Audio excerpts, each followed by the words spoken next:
So today we're going to talk about the goal, question, metric approach for Enterprise Agile, for how we judge, how we're doing, how we're getting better, things like that. First, anybody here, have you heard of GQM before? Show of hands. Well, that's good, because none of you will know what I'm saying wrong. That is awesome. To judge the room, so how many of you are from what you would say the technology side of the house, development, testing, tech, right? Okay, large amount. How many from the business side, product development, business? Okay, so mostly tech here. Go into introductions a bit. So my name is John Tanner. Many of you, I've met many of you I have not met before. I'm with Leading Agile. You're going to hear Leading Agile all day, right? But I'm a Senior Vice President, Enterprise Transformation Consultant. What that means is I have a very nice business card, and I'm an Enterprise Transformation Consultant. So I've been doing software development for the past 20 years, everything starting with data analysis, customer service, software development, product management, project management, directing a large division of Agilists in a consulting firm, and then now working with Leading Agile, doing enterprise transformation across the nation and across the world. I've done this across every possible venue you can think of. Nonprofit organizations, corporate organizations ranging from finance, automotive, and federal government. The government's a very, very interesting place to do this stuff in. But I was able to do it successfully at places like the White House, the State Department, and the federal judiciary. If you can get the White House, the State Department, and the federal judiciary agile, I can get your company agile, guaranteed. There's no harder place to do it than that. So as we get into this, I wanted to find the problem first. Why do we even need GQM? Why do we need a way to collect measures? Why don't we just go get the metrics we need? And what I find is when we get into this, there's a couple of common themes that keep coming up more and more regularly. First, you get the group that says, we need a maximum amount of metrics. We need to collect all the data for everything. We need to go out there and get as much data as we can so that we can determine what we're going to improve.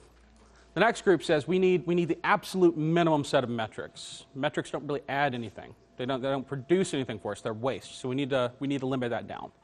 And then kind of, the third, this one's just right. We need some metrics. They're going to do something for us, but we don't really have a focused goal for them. So as we step through these, when you look at the group that's saying, let's just capture everything, right? We start to get these metrics dashboards running our lives. We get the collection of metrics becomes more important than the data that we're actually producing, right? We get groups that get so hung up on each team having this complex set of metrics that each of them are supposed to capture and put together and pull up that the organization loses focus on what we're doing. We get groups that are they're so busy doing this stuff, pulling this stuff together with no cohesive plan for it, that we literally are just spinning in circles collecting data. How many of you collect or have to put together metrics reports and data roll-ups that you're not quite sure what they're used for at the end of the day? Yeah? It's a problem, right? How many of you feel like metrics is a part of your job instead of a product of your job? Yeah? The distinction there is metrics really should be a product of your job. They should be something that comes out of what you do. They shouldn't be something you have to do, right? So we're going to talk a lot about that. The next group really is the minimalist. They don't add value, they're waste, I want no metrics whatsoever. And this has become really apparent in the past few years. Groups have gone from that really heavy, bloated, we did everything in metrics, and now they're getting to the point they say, we just don't need anything. I don't want to measure it this way anymore. What I want to look at is just the product coming out of it, right? And that can work if all your teams are currently producing great working tested software, your backlog's good, and you can see it. The value is just flowing through the organization. That's great. Don't need metrics, right? Especially if your organization doesn't want to improve in any way, you won't need metrics, right? And if they don't care if they're producing value, you're not going to need metrics. And of course, if you don't care if you're making payroll, you're not going to need metrics. If you want to do any of those things, improve, produce value, make payroll, you got to have some way to track from vision all the way out to delivery, right? The only way we can do that is put some sort of measures on it. So that's where we get kind of our third group. Third group says, I need something. This is going to help. We understand the concept. We need something. They just don't know what, right? Of the three, to me, this is the most dangerous group of all. The reason for that is they know it's going to help them improve. They're not quite sure why, and they have no strategy for it. How many of you feel like you're collecting valuable metrics, but you're not quite sure how to use them? Yeah, it happens, right? Happens all the time. So we start capturing metrics for metrics' sake. I'm going to do this. I was working with a group. They were capturing defects within a sprint. The team, when the team coded something within a sprint, and they tried it, and it failed, they had to log a defect for it. So basically, I'm coding, I test it, and I go, that didn't work, I log a defect for it. Why are you doing that? Well, we need to log defects so we know if we're actually being productive within the sprint. Blows my mind, right? You're being productive within the sprint because you're producing something at the end of it. You just reduced your capacity by 20% because you're collecting defects within the sprint to check your productivity within the sprint. It's insane, right? If we do this without clarity, it becomes harmful, really harmful. So in that instance, if you're collecting defects within the sprint on your developers, and Bob has had a lot of defects, he's producing product, what are you going to do? Are you going to take that metric and go help Bob be better? Or are you going to look at it as a punitive action? You're going to say, what do we do to correct Bob, right? That's not a strategy. That's not a goal. Metrics aren't there for punishment. If we don't know what we're doing, we're going to fall back to using them for the wrong ways. Local optimization. Are many of you familiar with the term local optimization? Yeah. So what this means is, a lot of times, we will gather metrics at the lowest level, at the delivery team level, and each delivery team will have their own set of metrics, right? And we start looking at it, and we look at velocity for my team. And we start focusing on how can I make my team better? My team has defects that are getting through UAT, so my team is going to automate. We don't look at it as a system view that we need automation at the enterprise or that we have a problem at the enterprise, right? We go down to the lowest level to collect metrics, and then we try to fix the lowest level, optimizing at the lowest level, not fixing the overall system. And that can cause a lot of problems throughout the organization, so we'll talk about that. And then we forget the why and the how. So of all of this, if you're going to collect a metric, you need to know two things first. Why? What's the goal? What's the value? Just like a user story. We don't write stories that have no value. They've got some value to the business. Technical value, they produce actual product to market, something. There's some value. We have to know the why. The how is just as important. I can have the best whys for collecting metrics out there, but if I'm forcing you to take time away from your job, if I'm forcing you to collect those metrics in a painful way that doesn't tie your brain to the value you're producing, it's going to be a destructive practice for all of us. I'm not going to get the good result, and you're going to lose your mind trying to keep track of the things that you just don't quite understand why we're doing it, right? Why and the how are extremely important. So let's talk about that. First, the why. So many of you will understand this concept very deeply. In Agile, the core of everything is a team, right? It is a cross-functional team built with everything they need to get the job done. In development, at the program level, at the portfolio level, it is all centered on a team. That team is fed by a backlog. Whatever that backlog is, it's the work they need to get done. They're going to produce some value on the other end, working tested product, right? We all get this concept, very common. I'm sure you've seen this slide 1,000 times in different ways, right? So then we go to measure this. This is what we traditionally look at and we say, this is good, right? In Agile, I feel pretty confident. I know how to measure success because the team has a stable velocity, is making and meeting commitments, and is producing quality product. Sounds good, reasonable, right? Yeah? Do most of you judge your team's success based on this criteria? Yeah, in general. So, if we've got a stable velocity, the only metric we need is velocity variance. Make some each commitments, story point completion. How many points are we getting done versus how many we committed to, right? And then metric, escape defect count if we're producing quality. Sounds reasonable. All right, we're done. Session over, right? I mean, that's all we need to collect in Agile. That's awesome. We're good. Great. But really, honestly, people think that way. They think if we capture those things at the delivery team level, we're going to be able to judge our productivity. We're going to be able to say these guys are hitting their mark, their velocity's up. They're completing their commitments. They're getting them done on time. Quality is being produced on the other side. There's no defects. Fantastic for that team.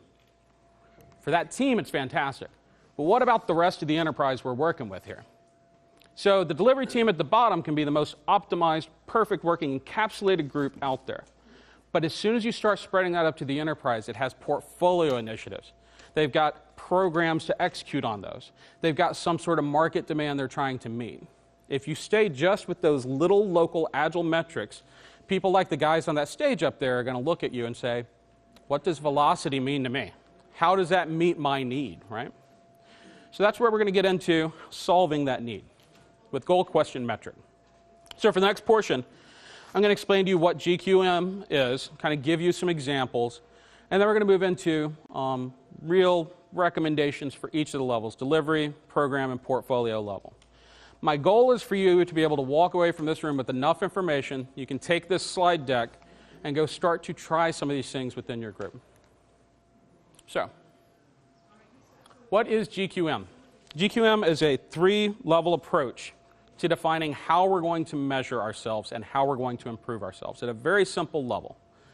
What we do up front is we create a goal, conceptual. We say, I have a goal for this team or system. We define it very clearly, very succinctly. This is my goal. It's usually just a one-liner goal. We ask questions around that goal to create a model. If I have a goal that says I want to be better, I'm going to ask questions that define what better means to me. And then we're going to put metrics to those to answer the questions. So think of it this way. I have a big goal. I'm going to change the world, right? That's my goal. What are the questions you would ask yourself? Am I doing anything today? Am I participating in the community? Am I working for an organization I feel is making an impact? Those sort of things. The metrics would be the answers to those questions, the actual quantifiable things that we can do to answer those questions. So how we use it? You identify the goals first, very important, and you do this at a system or team level, the place that you want to improve, because at the end of the day, this is all about improvement. You start with your goal. You ask those questions. You create the metrics that support them. You find a way to gather the data. You take that data and you do something with it. You analyze it and say, is this really answering the question we need? And then you improve your GQM process. You start at the end. You say, let's go back and revisit our goals, our questions, and our metrics. Seems pretty simple, right? It's really not that hard. It's really not that hard. I'll give you a quick example. My goal is for you guys not to fall asleep in the next half hour. That is my only goal, right? So I have to form good questions to structure it, right? Did everybody show up? We had to get extra chairs, so we're good on that first one, right? Have you guys been caffeinated? So we got metrics to put to this, right? Everybody showed up? Yeah. Empty seat versus sold seat. We're actually well above. We're in the 120% range, so good job, guys. Good job. Snore to silence ratio. Snore, completed versus silence committed to. We're going to look at that. Eye contact variance. Are they paying attention so far? A lot of people look at me in the eyes. That's good. Heckling density. I haven't gotten any yet. We're good. We're zero on that. This is the structure. This is what we do. And it really is just simple. And as we go through delivery, program, portfolio, we're going to walk through this. We've got press time, so I can't go into every metric in detail. We're going to skip over some here and there. There are entirely different categories, such as release health and things like that. We're just not going to have time to get into. But hopefully by the end of this, you'll be able to take what we have here, formulate your own model, or at least have a structure in your mind on how this can improve your business, okay? So, moving into it. Let's redefine the problem. This is how we traditionally look at metrics in an Agile organization. Very scoped down, into the delivery chain, we're looking at optimizing the delivery team. We want to reframe that. We want to say, in Enterprise Agile, we feel pretty confident we can say we're being successful because, and this is where the GQM gets into it. So at the delivery tier, when I'm looking just at a delivery team, I need to have a goal for them. Remember, I'm setting these goals at a team or system level. So for my team, I want to have a goal. The only goal I really have for most delivery teams is they can plan, coordinate, and deliver predictably enough to meet release level commitments. Sounds like a good goal for a delivery team. Is there anything you would add to that? Anybody? Quality. That's good. And we'll talk about that. Because my next slide answers that exact question. I knew it was coming. Yeah. My question is about the goals. This is more at what time box are we looking at these goals? Like, is it at program level, release level, milestone level? Yeah. So all of that, right? All of that. When I say we're setting a goal for a team or a system, it's at all of those levels. A team level, I'm going to have goals that support that team. System level, release level, entire portfolio level, we're going to have those goals. But you're right, the number one thing that's missing here, this says nothing about team quality, and I'll tell you why. Because as we ask these questions, all I care about that team is that they're predictable, they're stable, they're performing. So I'm going to have questions around them being predictable, stable, and performing. I do care about their quality, and we'll get to that next. But why would I want to focus on a delivery team's defects when I should be focusing on defects within the system? This is where we avoid local optimization. If I say, let's look at the quality of this team, and this team is low, I'm going to go fix this team. I do want to know what their quality is. The goal for that team is to be predictable and stable. Quality is for my system. If I focus on a team, and I say, I'm going to make you very high quality, your team needs to get better, Jill, so we're going to focus on you. I'm going to automate everything for you. We're going to put in this testing framework that is just going to be awesome for you. That's the wrong approach. I need to have a testing framework that's good for everybody. I need to look at quality at a higher level. For my team, very easy to answer these questions. Are they committed? Story point completion, user story completion. Are they getting the things done, right? When we look at their stable velocity variance, very common. We understand what that is. They've reached a stable place where they're producing product that they committed to within very good constraints. The reason I don't look at velocity growing, a lot of teams they just want to make their velocity better. We had 45 last time. Let's get 50 points this time. That shows we're doing good. I don't care about that. What I care about is that they're very stable and predictable. If I'm running a business, I want to know what we can get done. I want to know predictably what we can get done. I want you to get better. I want you to produce more value over time. But the most important thing to me is to see that you are stable, that I can count on you, I can rely on you. So think of it this way. You all get paid, I assume, right? When you work, you get paid, right? So if I gave you the option and said, you can take your current salary, get paid the way you are right now, or I'm going to give you a 20% raise and pay you randomly throughout the year. Might be $10 today. Could get it all at the end of the year. I might throw you $1,000 tomorrow. I don't know. You don't know. You could have an 11-month gap. But you're going to get 20% more. Would you guys really take that deal? I'm sure there's a gambler in the room somewhere, right? It depends on the certainty in the contract. Yeah, so the point is predictability, right? I've got bills to pay every month, right? If it's not predictable, if it's not on a timeline that I can judge, it doesn't matter if I'm getting better. What matters is I'm staying predictable.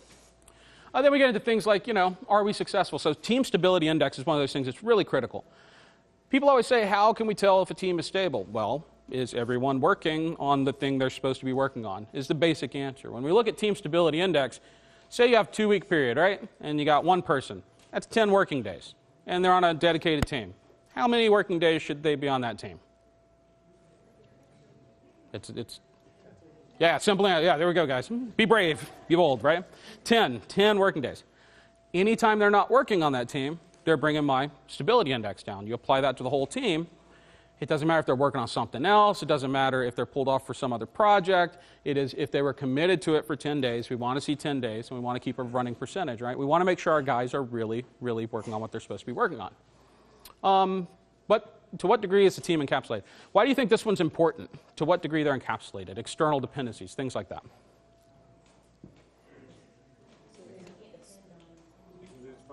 Yeah, people lose focus, context switching. We know all this, right?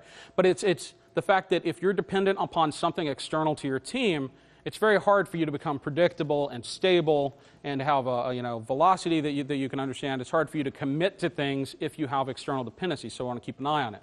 And then blockers, right, is something getting in our way. Dependencies can be blockers, but there can also be external blockers. There can be other things. There can be environment problems. There can be stuff that's really just blocking you that we want to keep track of. And then, of course, at the end, did we deliver at the last minute, or did we actually do what we're supposed to do? This one's critical and overlooked a lot. I bet a lot of you don't actually track this. When we're doing Scrum, we want to see stuff being completed throughout the sprint. We don't want to see stuff all go into testing in the last 2 days. So we want to keep track of stuff like that. That seems a pretty good way to make sure a team's stable, predictable, right? Yeah?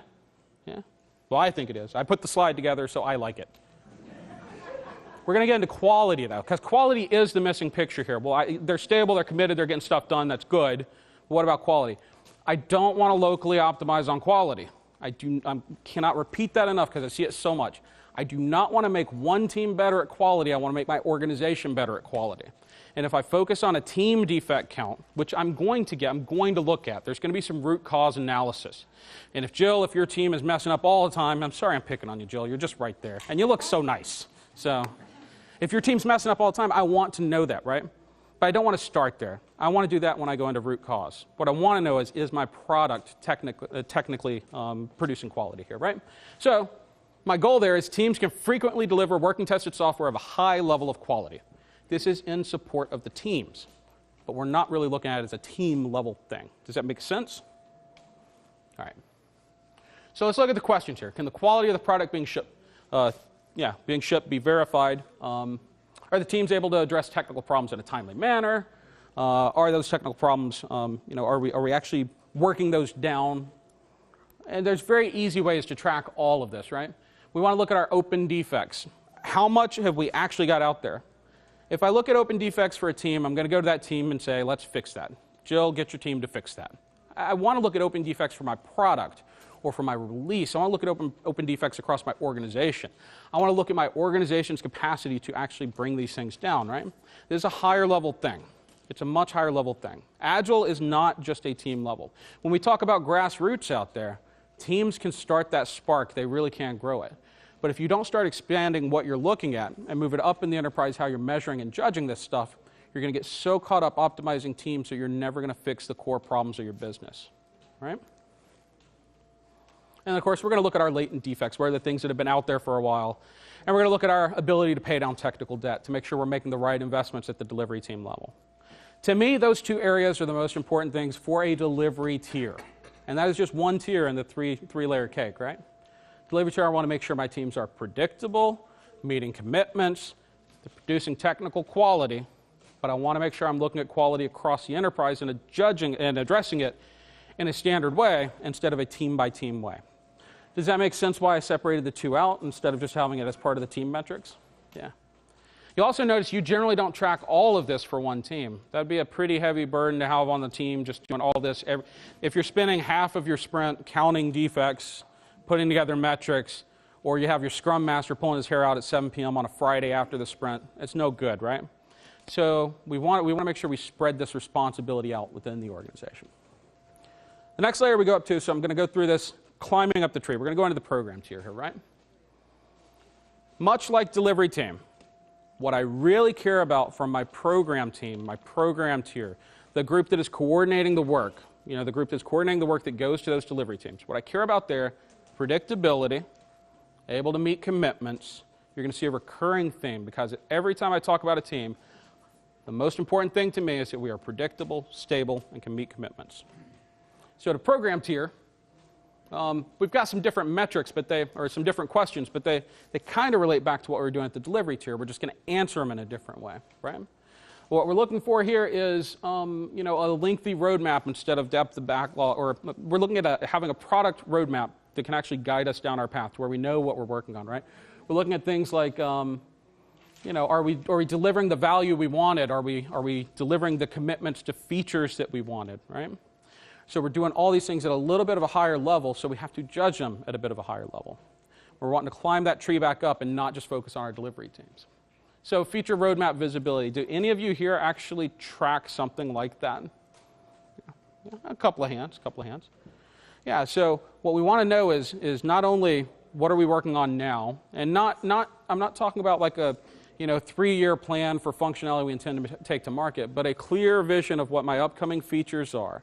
The things that I've actually said we're going to break into stories and we're going to produce to market. Do I have a roadmap for that? Is that clear to me?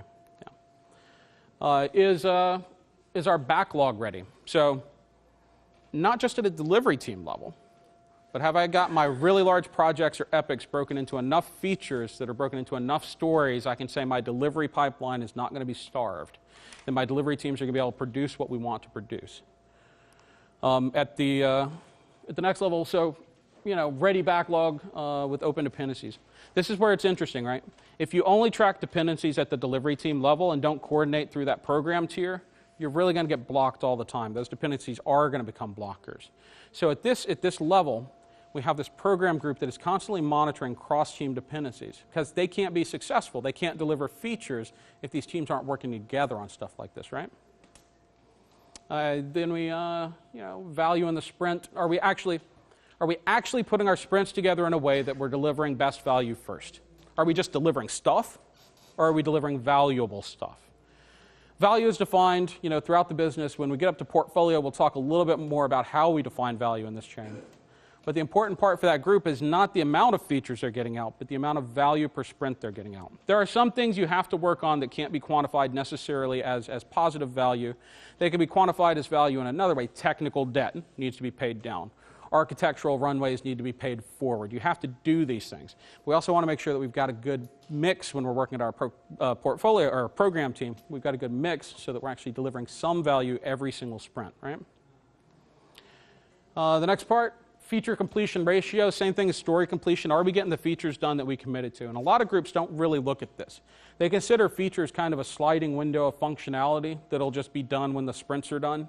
And we don't really hold ourselves accountable when those features don't get delivered on time because we look at it as user story or work level items. What we want to do is have that program team making commitments to get these features out to market within certain releases and holding themselves just as accountable as a delivery team holds themselves when they're looking at user stories that they committed to within a sprint. How many of you actually hold yourselves accountable for features in this sort of way, that we're going to get it done and we're going to get it developed, right? So I saw like 2 hands. You are terrifying me right now. 2 hands.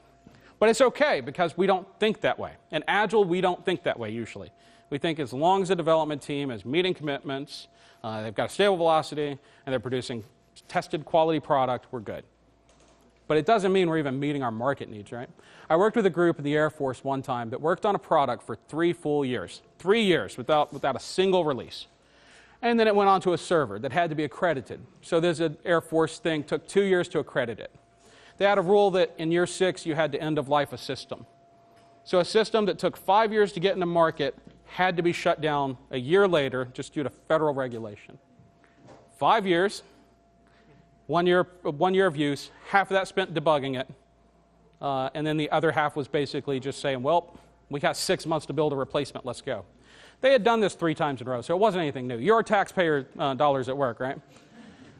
But it's the same concept here. If we're not validating, if we're not actually building things, if we're not putting things out there, if it's really just kind of sitting on the shelf, or we're letting dates slide on these value packets that we're supposed to put together, we're just running ourselves into a hole, and we're compounding the problem every single time we do this. So the last is feature lead time. This is important. So this isn't the same thing as I committed to it and then I got it done when I said I would. Feature lead time is how long did it take from when we had an idea about this thing to it got out into production. So what is the lead time it took to get through our system, right? On average, what's it taking to get this stuff through? Do any of you guys track that at a feature level? That's good. A lot more hands.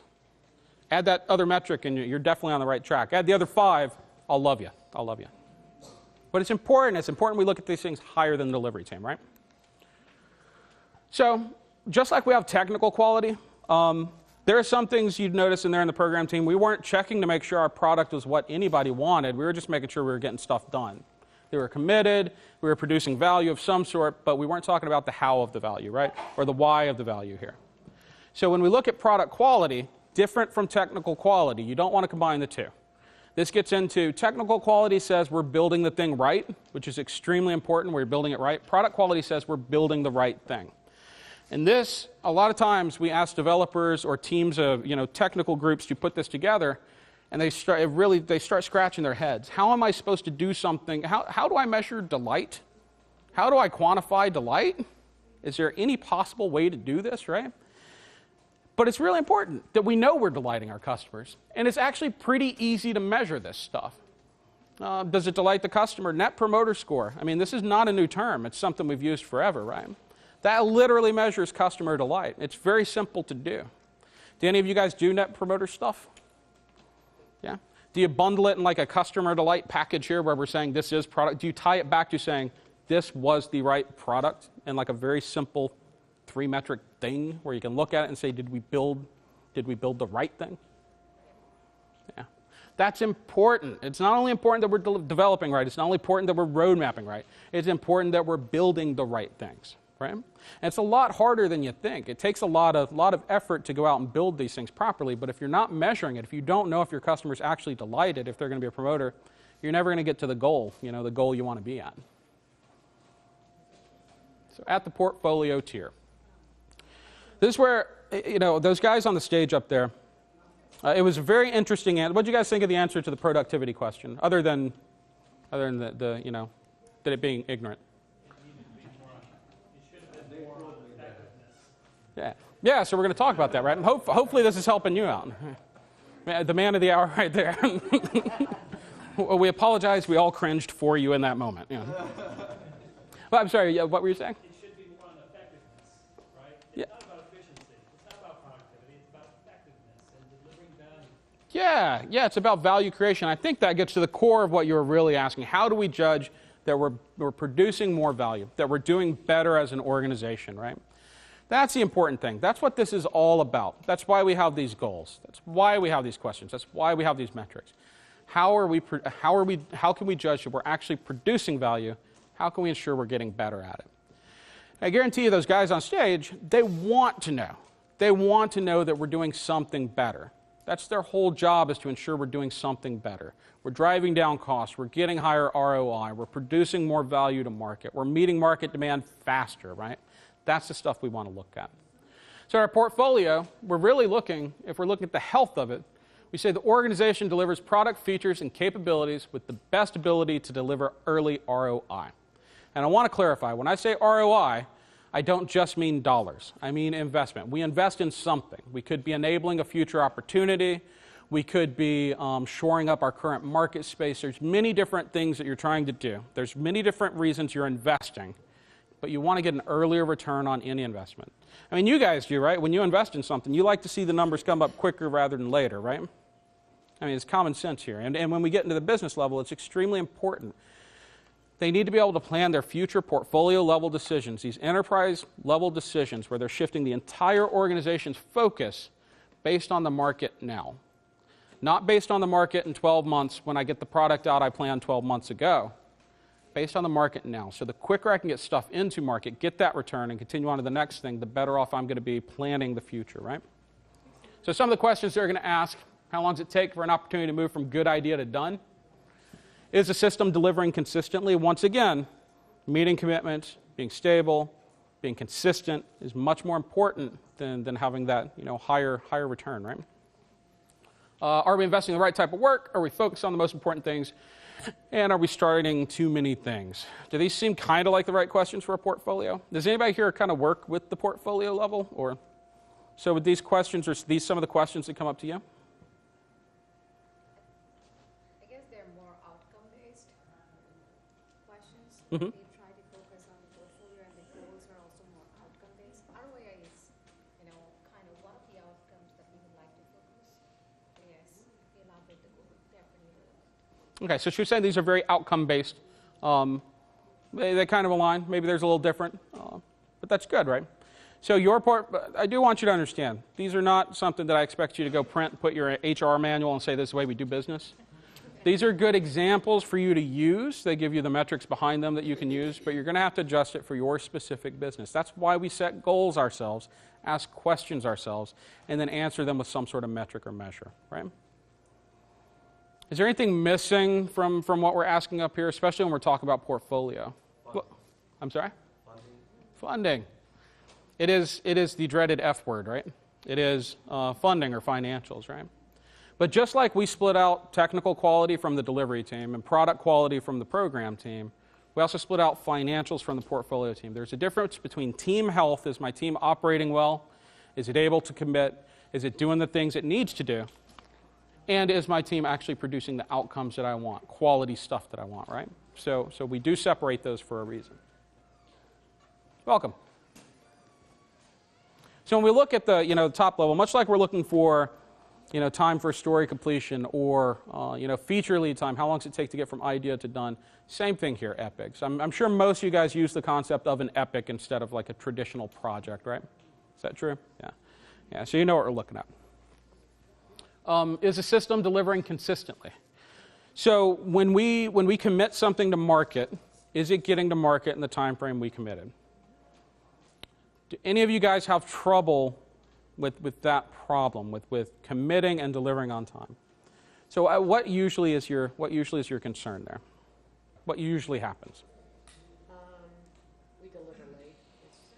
A lot of it is the deliver on time, but we don't the environments we deliver into, Mhm. or release schedules, and we're on someone else's team's release schedules, and like they'll give us one day to week to release, but we're backed up and back. So it's not, we're not working as a team. There should be more of a release person works with us so we can have a smooth delivery, so we can be on time. Yeah, so it's Like that. yeah, so the organization's not working tightly together to achieve their goals. They've got external dependencies and things like that coming up. Did you? Yeah, one of the questions we have is reprioritization. There's always a request, essentially as you plan for quarter, but then things change. Yeah. Always come in, so I didn't know that was going to be a question or was that going to be a metric that we were going to measure. Yeah, so reprioritization is huge, right? And that happens throughout the organization. And that slows productivity throughout the entire organization. At the delivery team level, if we're changing priorities within a sprint, we can't meet our commitments, right? If we're at the program level, if we're changing priorities within a release, we can't get our features out on time. At the portfolio level, if we're changing our priorities midstream, we might have the entire organization shifting its value halfway through the year and missing our annual goals. And these are all very big things. These are the questions. When we say we want stability, you know, there's questions up here about that. Are we getting the things done that we said we're going to get done?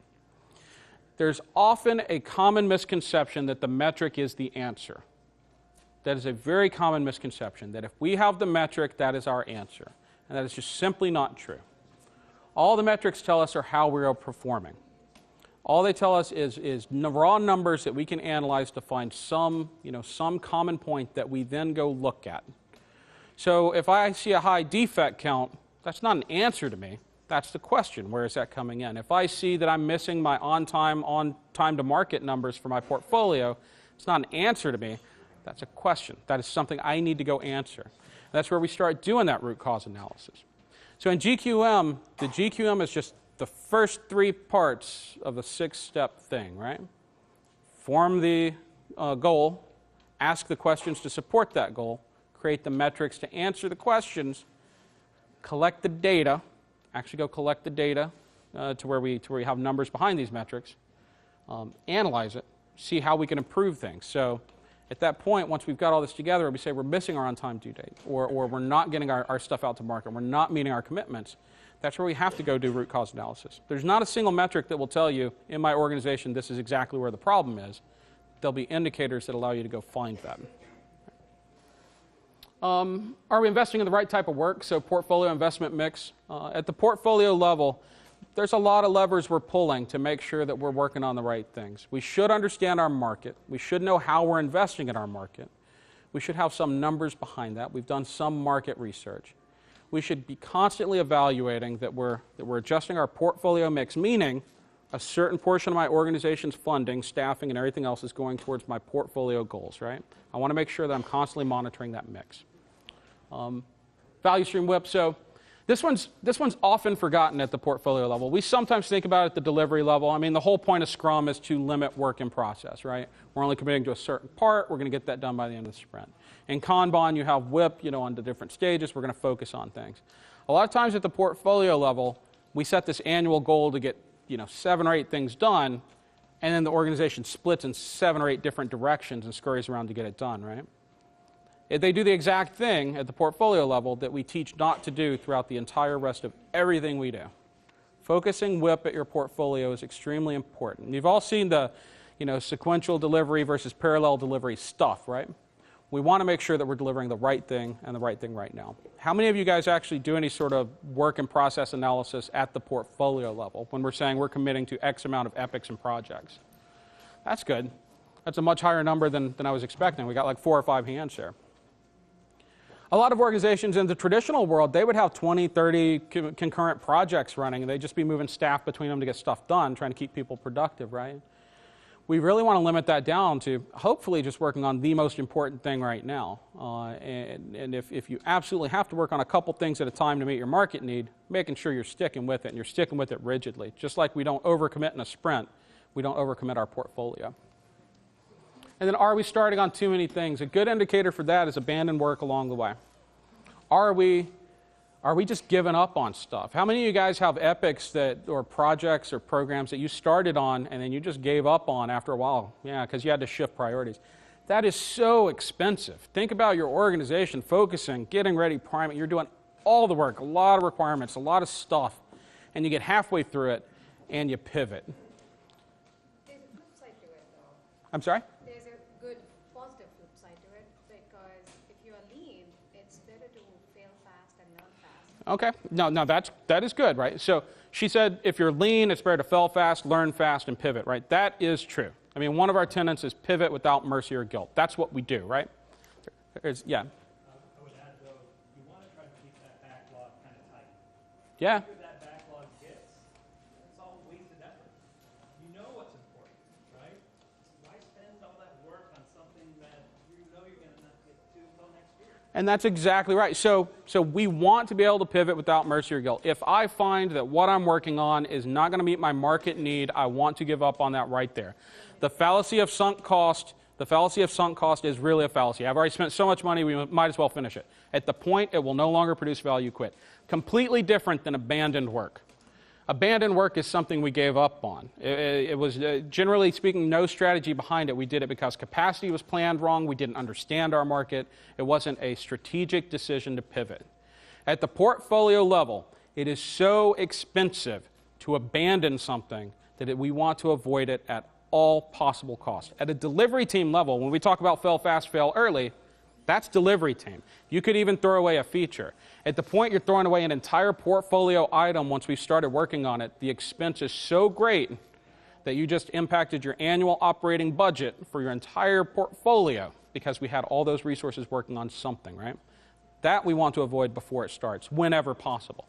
So anytime I see any abandoned work at a portfolio level, I'm going to start digging down to the root cause on that, right? What about if you're doing a certain amount of different types of projects, and one's going to take so long that by the time you get back to it, it's not even usable. It's like keeping a backlog in 6 months, is this really a value? So the question was, what if you have multiple items that you're working on in your backlog, and you find that after you started working on one and you've shifted your focus, that one you're working on is no longer valuable, so you're going to move away from it.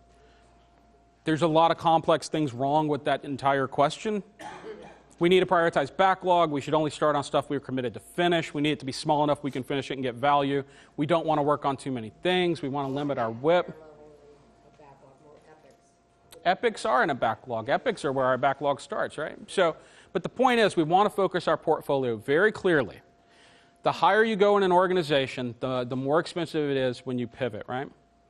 So these are metrics about how we're meeting our commitments, whether we're giving up on work, But you're right, it doesn't answer, the big F word. It doesn't answer financials, right?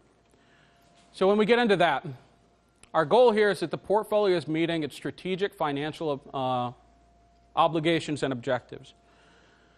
I assume all of you have some sort of annual operating plan or long-range plan that you're following. You pretty much have to, right? Somebody is forecasting for the year so that you can do staffing, you can do portfolio allocation. Does everybody here understand what we're talking about with portfolio allocation? So not really. So basically what it means is our enterprise has decided, I have a strategic thing I want to do this year. I'm going to enter a new product in the market, I'm going to improve a product, I'm going to launch something, I'm going to do something big. I'm going to fund that by saying, this many teams are going to work on this, we're going to put so much capital into this project, we're going to fund this project. So part of my business, part of my portfolio is going to be funded specifically on producing a line of value. A lot of smaller businesses just have a single portfolio. They're working on what they're working on because they understand their market. Larger businesses have a very split portfolio, so they have different market segments they're trying to meet. Each of those portfolios has to be managed differently, has to be controlled differently. Each is going to have different financial obligations. There are some businesses, Brian Sondergaard with Fiserv, very, very large business. They have multiple business units. Each of those business units has multiple portfolios. Each of those portfolios has a goal it's trying to meet financially, a goal it's trying to meet producing value. It's got its own independent goals, right?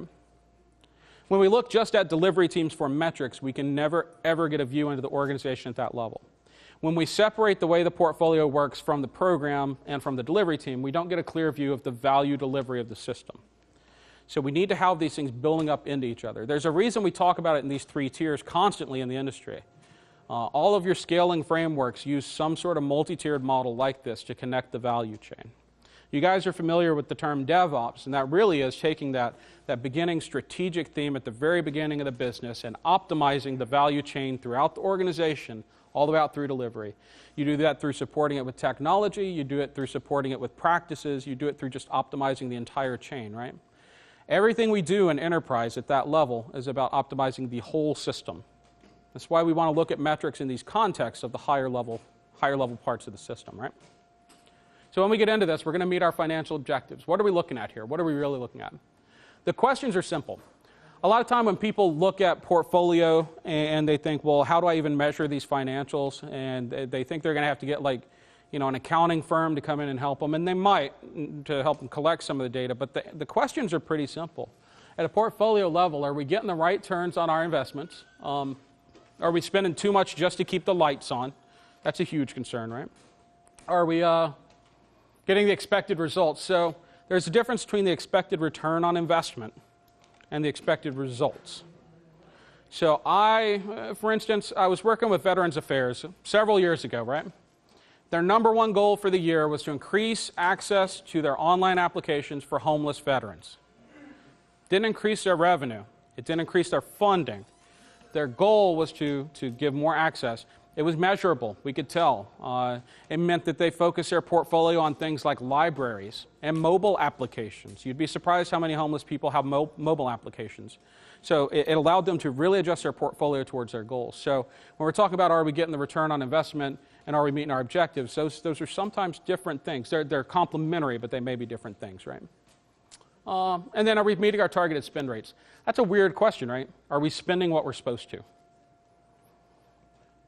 Have any of you guys ever got yelled at for not spending enough? Yeah. It's common, right? You should have spent more.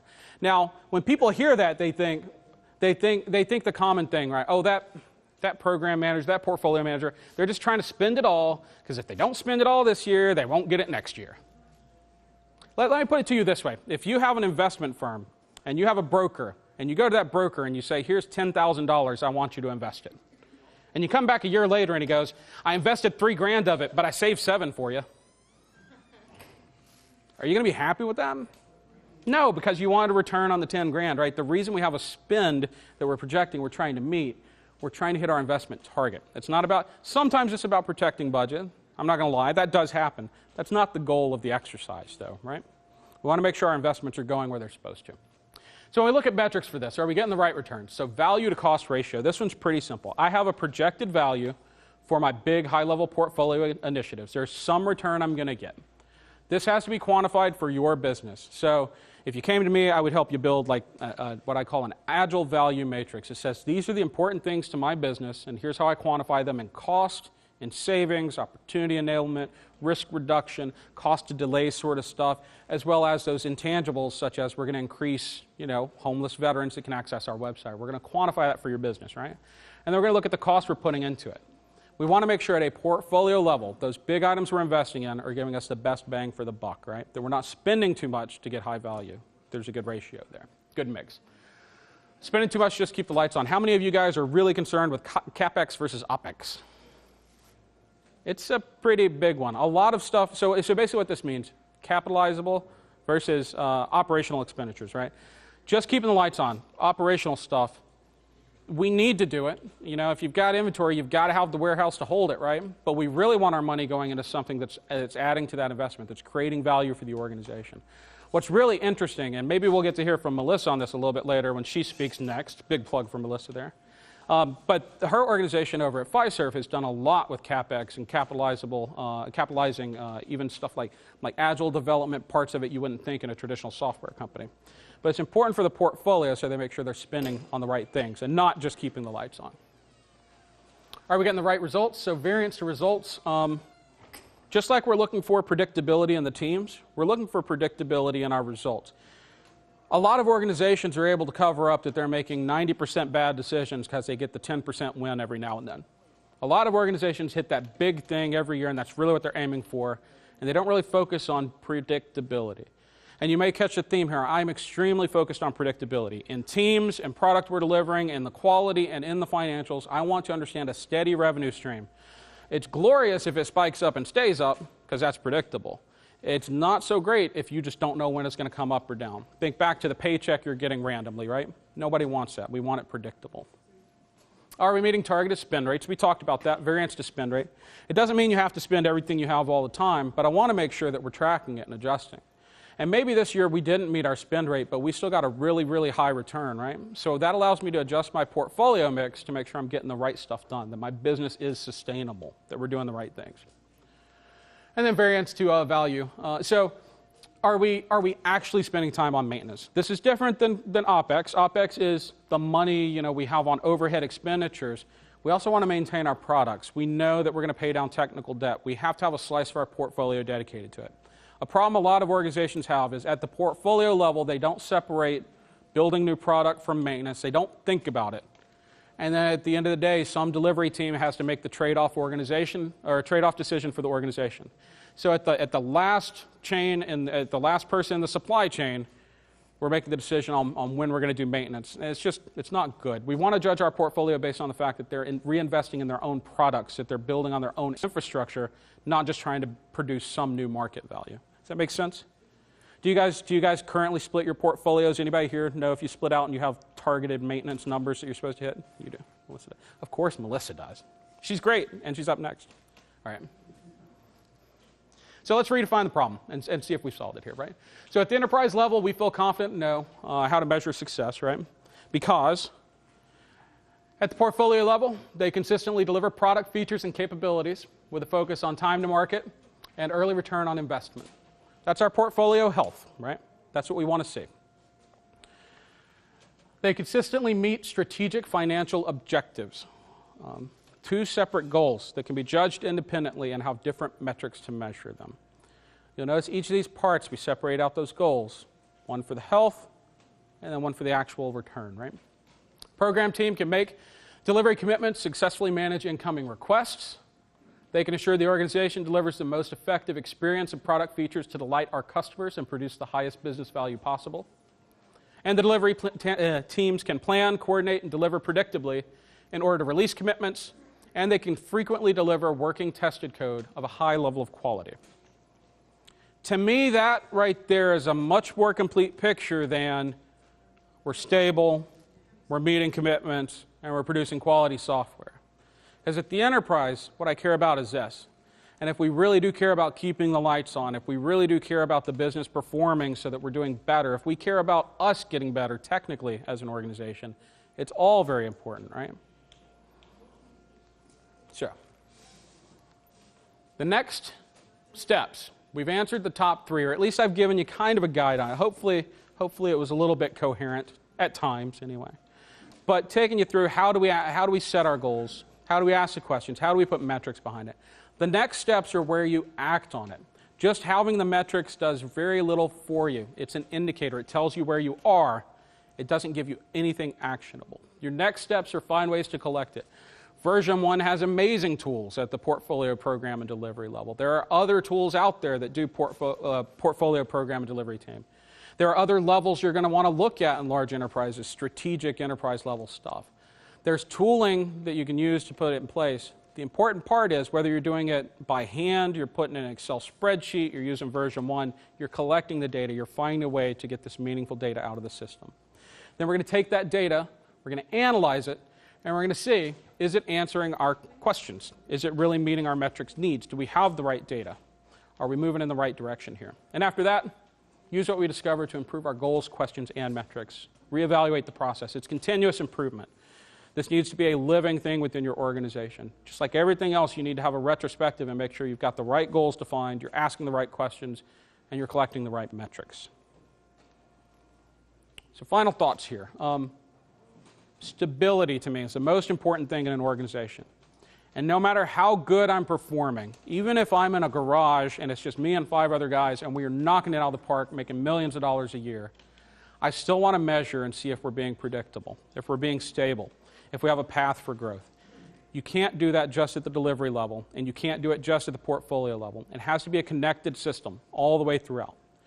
So when you're going through your goals, questions, and metrics, you shouldn't be doing it as individual pockets or individual teams. It has to have a focus on the overall system. Local optimization at the portfolio is just as bad as local optimization at the delivery team. It needs to be a holistic system. And if you find at any point your goals and questions don't lead to other parts of the system, then you need to reevaluate what you're asking and what you're aiming for. All right, guys, I think I have, 3 minutes left? 5. All right. So that's going to leave us room for one really good question or a couple of very easy to answer ones. So, yes, sir. So how are you communicating that connected system? So the question is, how are we communicating that connected system? From a metric. Yeah, from a metrics standpoint. So most organizations, you have some sort of metrics roll-up, some sort of metrics dashboard, right? You have something. You have a tool out there you can go look at. Usually what I recommend is that the appropriate groups, such as when I go into a transformation, we form our delivery teams with a program team. The program team is handling those program level metrics, and they work with a portfolio team. There's an escalation path and touch point for all of those teams. I want my delivery team focused on collecting the delivery team stuff, and I want them to understand the program and portfolio stuff, and I want them to have touch points to their program team, and their program team to have touch points with their portfolio team. What I don't want to do is generate a 50-page metrics document with everything and distribute it to the company. Because A, nobody's going to read it, and B, the person you make do that is eventually going to go to some other company where they don't have to do that, right? So what we want is for those local teams to work on their local metrics and roll it up to where it makes sense, share it where it makes sense, but do it through physical touch points. Having dashboards on the wall, big visible indicators, really good for this stuff, but you also want to make intentional touch points, retrospectives to review with the levels around you. Does that help? Okay. Any other questions? Anybody else? Yes. What if your delivery team is you, but your program and portfolio teams is actually your client? So what if your delivery team is you, but your program portfolio team is actually the client? So basically it's kind of an outsourced resource sort of thing, right? Well, you would want to work with them in the same exact way. To me, when I'm working with a vendor, so when I put together software contracts in the past and we pull multiple vendors together, I don't care. Take the logo off your shirt when you come in the door. You're part of my team, right? So I want to have that same connectivity. For me at the portfolio and program level, it's much more important that I have that visibility into my delivery teams. Delivery teams need to know what we're working on. If your customer has you as a delivery team, I would make a real attempt to explain to them how important it is that you have this connected, because it benefits them more than it does you as the delivery team, right? So I really take the mindset. When I was working at the White House, the motto was, one mission, one team, right? Didn't matter what branch of government, didn't matter what branch of service, didn't matter civilian, contractor, or anybody else. One mission, one team. I approach every single engagement like that, whether I'm the customer or I'm the vendor. We're going to take the logo off and we're going to do the right things regardless. So give them the slide deck, have them give me a call. I'll tell them. You tell them I said so. All right. All right. Anybody else? I think we got time for just one really, really short one. Yes? How do you handle variance in the metrics? Like one product owner might say this is this valuable, where another product owner might say it's a different value. So how do you handle variance in metrics? One person says it's more valuable than another, say at a product team or a program team level. It's pretty simple. You come up with consistent measures. I was talking about an Agile value matrix. That's something I apply to the organization to avoid local optimization.